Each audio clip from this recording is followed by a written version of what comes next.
So guys, honestly, this game is gambling and the agenda is agenda. Like 2027, the nation is going to be like boom. So Tinubu and cohort, they are really in panic mood. So yesterday, Bayo brought out long statements concerning Jonathan.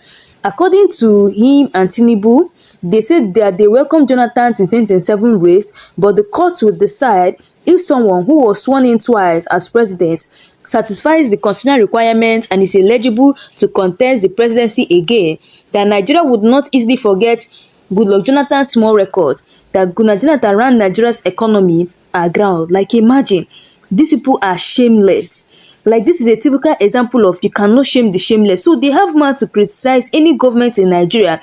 Like people are even saying that Buhari government is better than Tinubu's government, and they have mouth to criticize Jonathan's regime.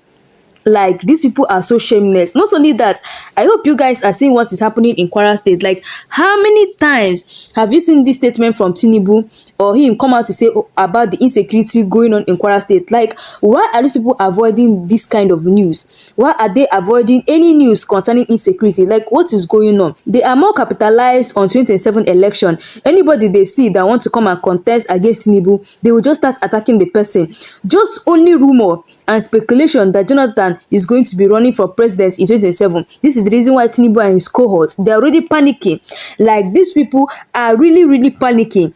Like it's even better, let Jonathan come out, let Atiku, let Kwankwaso come out, let more people come out to contest for presidency in 2027, so that they will spoil everything. So some people are even saying that Jonathan is coming out to contest is for Tinubu's agenda, while some are saying that is Atiku agenda, because according to Atiku, he said that 8 or 3 persons came out from the south and he's the only one from the north. So there is this high percentage that is going to take all the vote from the north. But it doesn't work like that. Only the votes in the north will not make Atiku the president of Nigeria. No, it will not. So does he feel that Jonathan does not have supporters in the north? Is that what he's trying to say? These people are trying every possible means to remove Tinubu from Aso Rock. So in order for them to do this, all they need to do is come together, put heads together, and remove Bola Ahmed Tinubu from Aso Rock. That is all they need. But according to the news circulating everywhere, they said there's a chance that Jonathan will be running for president in 2027. So they have already started attacking him. My people, now these people are not even talking about what is happening in Nigeria, like what is happening in Kwara State. It's what they're not focused on is 2027 election. Like what is going on? Kwara State, like there's a massive insecurity in Nigeria, and Tinubu's government don't even care. So one Yoruba person came out and she was shouting. She said that we will not keep quiet. Yorubas will not be a sacrificial lamb in Nigeria. We are not exchanging our life for votes. I don't know what negotiation you all are making. You better go and renegotiate. This is what we are supposed to be talking about right now. It's not about 2027 election. Like these people, they are busy attacking P2B because P2B called Olubadun his brother. That is only their problem. So my people, I'm going to allow you guys, to watch this video and listen to what Dr. Abati, said about this particular news, and also drop your thoughts in the comment section below. And if you're coming across my channel for the first time, do wait to hit the subscribe button, like and share this video. So guys, watch this video and I'll be right back. To contest the 2027 presidential election, but noted that his tenure, apart from lacking any clear economic agenda, engaged in frivolous spending, ran the economy aground, and put the country in dire straits. The presidency made the disclosure while reacting for the first time to comments by former Minister of Information, Professor Jerry Ghana, that Jonathan would contest the 2027 presidential poll under the platform of People's Democratic Party, PDP. In a release by presidential spokesperson Bayo Ananuga, the presidency emphasized that Jonathan was welcome to square up to President Bola Tinubu at the 2027 presidential election. It, however, advised Jonathan to be wary of PDP sugar-coated cheerleaders like Ghana, who only wanted to lure him into the race to satisfy their personal, religious, ethnic, and political interests. Faulting Jonathan's ambition, the presidency added that the Tinubu presidency in the last 28 months had been busy correcting the past misdeeds of the Jonathan government by resetting the economy, removing the ruinous fuel subsidy, and abolishing multiple exchange rates, which paved the way for arbitrage to flourish. Or speculated. And then, of course, the updates on Pengasin versus Dangote refinery with the industrial court ruling, and down to the security issue in Abuja, which has cost the life of such a bright star. in the person of Somi Maduagwu. Your take on the stories this morning? Okay, I mean, what can I say? I'm shattered, I'm broken. I was on the court playing tennis when the story broke, and somebody had called my attention to it, and it was a very, very shattering moment. But, you know, when I started seeing the reportage, and I had a rough night, because this was a great woman that had a life ahead of her, but it was cut short. And somebody brought my attention also to a tweet that somebody had made a couple of months ago that made Nigeria not happen to us. But the sad reality is that Nigeria happened to Somi, like it happens to all of us. And that's why we speak against the injustices here today. We have seen messages being sent to condole with us by those in authority, and we appreciate their messages. But our charge for them today is that, can they just work hard at making what happened to Somi not happen to any other person? Because that's the greatest pain in this country. The police was called upon, nowhere to be found. They got to the hospital after it's been repeated many times. And when you see a gunshot wound, treat them first. But the hospital talks about identity. And these hospitals will say they have doctors that signed up to the Hippocratic Oath. And then very avoidable death. Somi came back to Nigeria because she believed in this country. This country that will celebrate our 65th independence a couple of days from now. She could have stayed back in the UK. She had a British passport and a Nigerian passport. Some will say if the roles were switched, probably if she was abroad, she will have a medical care that can respond to her. Somi is all of us. Today, we are all Somi. Because what happened to Somi could have happened to any of us. It's sad that Nigeria has happened to us again. But if there's anything we'll have to do, is to ensure that all the things Somi fought for when she was alive, we fight for those things to carry on a legacy. Somi didn't want much. She just wanted a good life for everybody out there, young girls and people in general.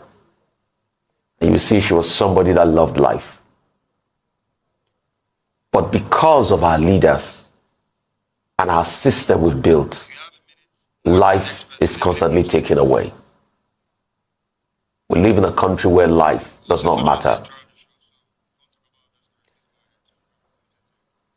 I'm not surprised that people like Mr. Bayo Ananuga have started attacking a Goodluck Jonathan that does not even openly come out to declare that he will run. Because what has been Mr. Bayo Ananuga's job all this while in this government? It's been an attack personnel. Just attack people. He said, Mr. Bayo Ananuga, that I went through his Twitter page that has not issued a single statement about the killing in Kwara. Let me tell you about what happened in Kwara. There was a big protest yesterday that was not covered by mainstream media. It was covered by BBC Yoruba. In Okeode, in Kwara, bandits had ravaged the town. People were taking buses to flee the town because of the activities. I saw a video, Ayo, of a woman crying beside the dead body of her husband and her husband's brother that the bandits killed. After the mini protest, the villagers blocked the road, and after protesting, they were not still sure of anything that was going to happen to them. They started getting into buses and fleeing. The governor talks about how scared he is for people and around there, how helpless he feels. Mr. Bayo Ananuga has not issued one statement. Correct me if I'm wrong. I've not seen it at least. Maybe I might be wrong. I admit I might be wrong. He's not made it front burner. For them, it's about politics of Jonathan that has not even spoken. And then he goes to berate Jonathan. The facts are there. If you ask an average night, will your life not better under Jonathan than what the APC, the lies they sold to you that they have not achieved? You say, oh, he got in there with 66 billion in the foreign reserves. He got to 36 billion. What was inflation under Jonathan compared to the rigmarole of inflation we had here? What was the economic prospect? It's in the same Jonathan days we had 9%. You complain, yes, there was corruption. Oh, you mentioned, oh, Diezania and all of that. You act like there's no corruption in this government. Till today, they've not told us what happened to Better Edu. You act like we don't even live in this country. The complaint there was Jonathan couldn't tackle insecurity. I've talked about Kwara. Is it not in this country they killed a lot of people in Jos? So the so-called sanctimonious message that Mr. Ananuga wrote.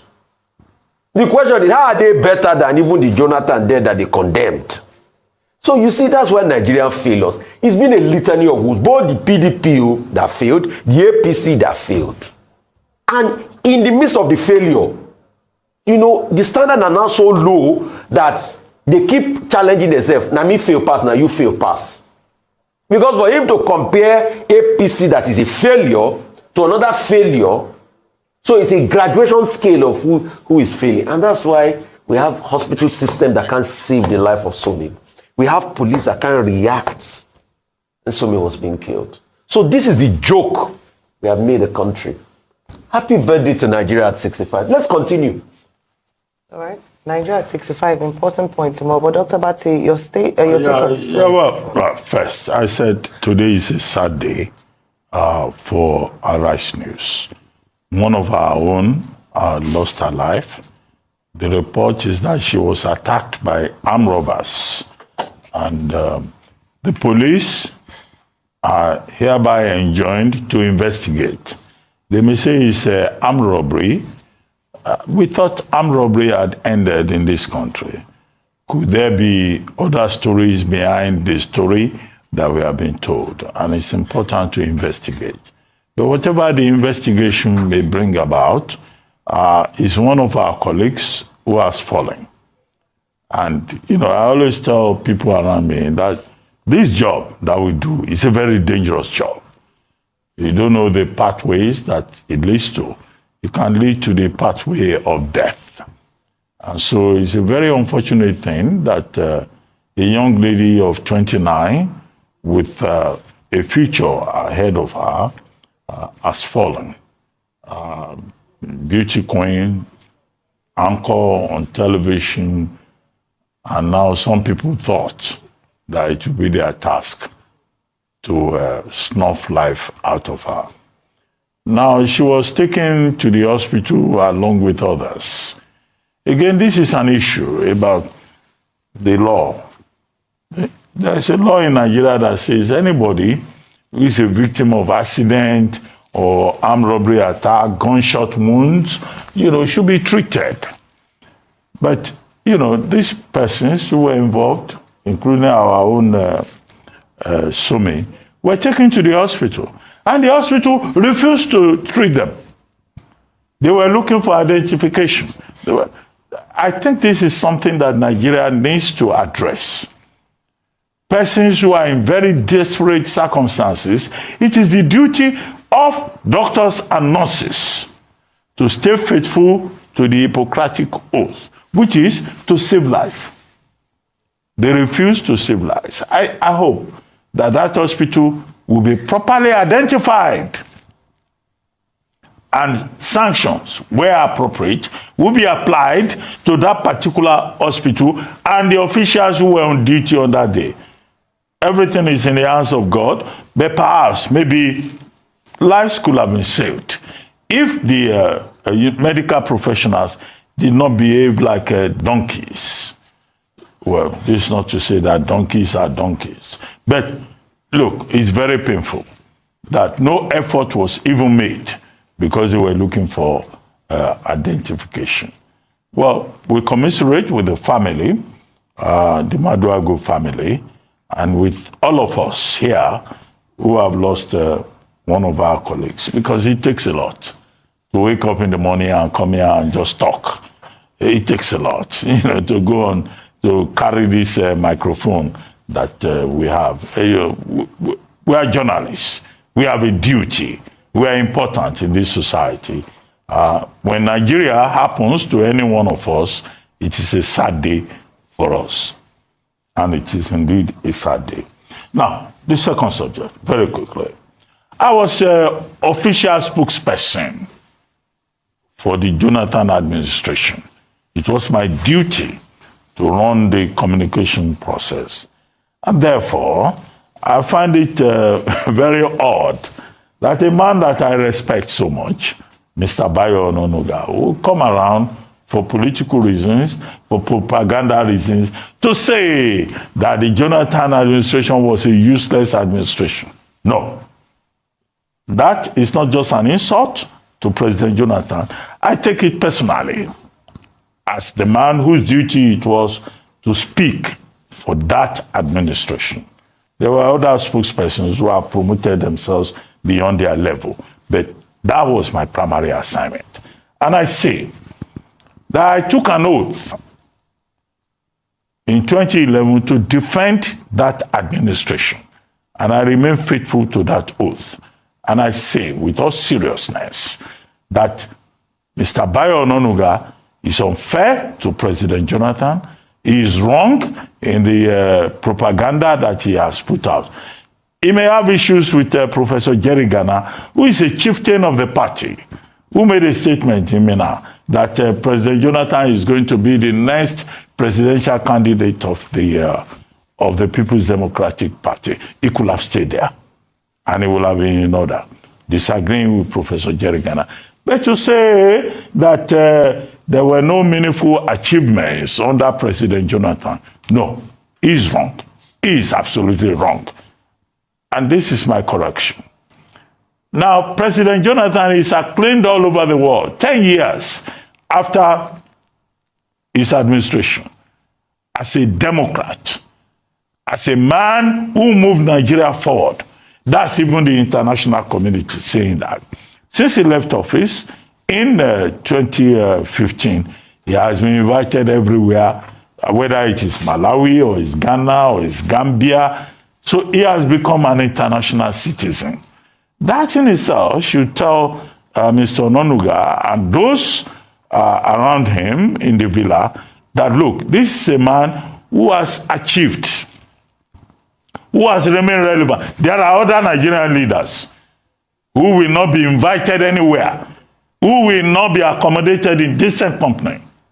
But President Jonathan, by conceding defeat in 2015, and by saying that the blood of every Nigerian is important, more than his own, has played a major part in history. But to the details, when we left government, in the Sovereign Wealth Fund, we left $1 billion. Exchange rate was between 170 to 198. The foreign reserve was about 42 billion. Nigeria's economy in 2014 was rebased, and Nigeria was recognized as one of the major emerging economies. In fact, we overtook South Africa in terms of the quality of our economy. Railway, it was President Jonathan who started the railway project. Rotimi Amechi, when he was minister, himself acknowledged it. Power, the revolution in the power sector, reform in the power sector, was the handiwork of President Goodluck Jonathan. Okay, the APC government that President Bola Ahmed Tinubu, they came now, they brought, what's his name now? Muhammadu Buhari as president of Nigeria. Muhammadu Buhari destroyed everything, either in railway or power. The legacy of President Jonathan was, driven aground because they were more interested in, embarrassing President Jonathan. President Jonathan established 14 new federal universities, 166 Amajiri schools. The APC government, after 2015, could not even maintain the Amajiri schools. So the Naira, as I said, was also very stable. So Mr. Ananuga, with due respect, is playing politics. He's dispensing propaganda. He's not talking to the point. He's a man that I respect, but our government proved to be better than the APC government. And this is why now you have Nigerians, other political parties saying they want President Jonathan back. In Malawi, they have brought back Mutharika. Mutharika is 85 years old. The country could not find its direction. They said Mutharika should come back. In Ghana, they have brought back President John Mahama, to come and rescue the country. Nigerians are saying, bring back Jonathan. There's even a group that says, bring back our Jonathan. Now, that may be an issue for the APC government, but revisionism will not be accepted from Mr. Ananuga. President Goodluck Jonathan made his contribution. He left a very strong legacy, and we were part of that. And I'm not speaking from a partisan perspective. Look, look at the people that President Jonathan had. Additional moved from being Minister of Agriculture, that's Akinwumi Additional, to become president of AFDB. And he represented Nigeria well there. Ngozi Okonjo-Iweala was one of the superstars in our government. And she's there at the WTO. Okay, I'm here with you at Arise News. Whatever you think of me. Producer says we love you. Well, no, whatever you people think of me. I'm not too sure you treat me well. But I'm here. So you have so many people, you know, who are out of that government and are doing well. Who are the stars in the APC government, from Buhari to President Tinubu? So let us be realistic. It's okay. People can make their choices. If President Jonathan wants to run, fine. Mr. Ananuga